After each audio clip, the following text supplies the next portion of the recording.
What is going on, my YouTube family? Welcome back to the Gaming Brigade, and as we start the week off, my fellow agents, I wanted to bring you up to speed on a few things going on in the game, pass along some friendly reminders of things that are happening this week, and as always, do my best to try to answer some of the questions you've sent the channel. There is a lot going on in the community right now, and once again, for the record, I'm not going anywhere. I am not going to stop playing this game or covering it here, and the reason I say that is because, as you've noticed, I am covering the First Descendant, but I'm always going to cover multiple games here at the channel. That's something I've wanted to do for a while, and up until recently I haven't really had the time. So once again, to be very clear, my friends, I have no plan whatsoever to stop playing this game or cover it here at the channel, so y'all got nothing to worry about. Next, we are going to go over a few friendly reminders, the first of which being is that today is the last day to earn apparel event cash keys, which means today is the last day you can earn any of these items for free. I recommend taking advantage of that because there's always that one piece you don't pick up that you actually wish you had. You should be getting one apparel cash key for every 4 shade levels that you gain, and if you have any issues whatsoever, please let me know and I will do my best to get back to you as quick as I can.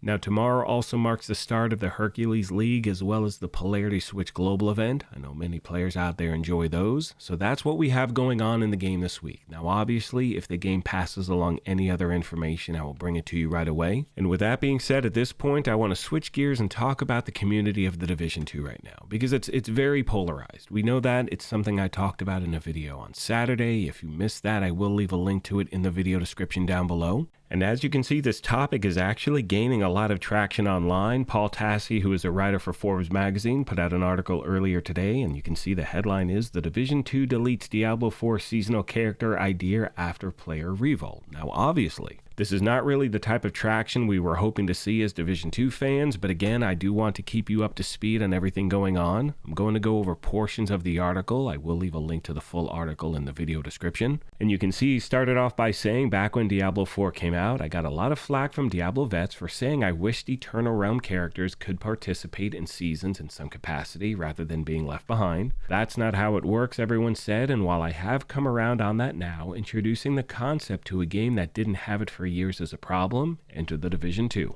A month ago, Ubisoft announced that future seasons of the Division 2 would switch to a seasonal character model, meaning you start fresh, level up, gear up, participate in season-specific activities. And as we all know, in the history of the Division 1 and 2, there has never been anything like this, and it did not sound great. Now it's being walked back. Now he then goes over some of the information we all know at this point. The game said progression will be sped up and your main character will also be able to join in the last 2 weeks in a given season to farm things. Now that does bring us to the million-dollar question that everyone is asking, which is, if I can't really use my character, what's the point of farming if, I can't use my main character for 90% of future content coming to the game? And at this point, we all know that the game's response to that question was that both types of characters would have meaningful roles moving forward. I will touch base on that in a moment, but I do want to finish another portion of the article. So finally, towards the very bottom, he says it's pretty clear what the problem is here. You can't just change an established system like this on a dime. Division 2 players have likely been using their same slate characters since 2019 when the game was released, through thick and thin, through substantive seasons and sparse ones. This is far different than Diablo, which had eons of seasonal character system in place for Diablo 3, so no one was shocked when it was still in place for Diablo 4 with a few changes.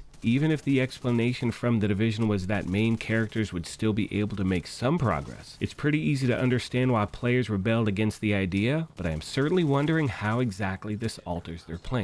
Now at this point, and I've said this before, I really hope we get the live stream from the game talking about what we can possibly expect to see in the future, because this is a problem for the Division 2. It really is, and the reason I say that is because the community is really divided right now, and that absolutely sucks, because we all love this game, we want the game to succeed, and I think what we saw took place was an overcorrection. Now, when they made this announcement at Ubisoft Forward, I believe the community was left with more questions and answers. I felt that would have been a really good time to have a live stream because this was a conversation brewing for weeks and weeks, and we got to the point where the game felt the need to make that statement they did last week, and then all of a sudden you have people saying, well, what the just happened? Like, I thought it was going to be something new, now it's not, and you got one side blaming the other. Look, let's all agree upon one thing. We love the franchise, we are looking towards the future, we're excited about the DLC, but in the meantime, the question we all have to ask is, what is it going to take to get people back into playing the game? Because people really are just kind of indifferent right now, and that sucks.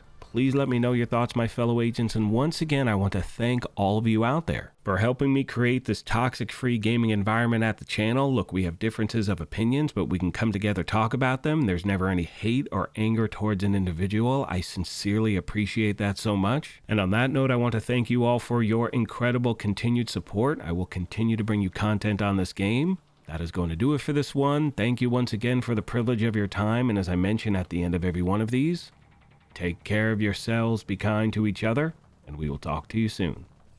Thanks again, everyone.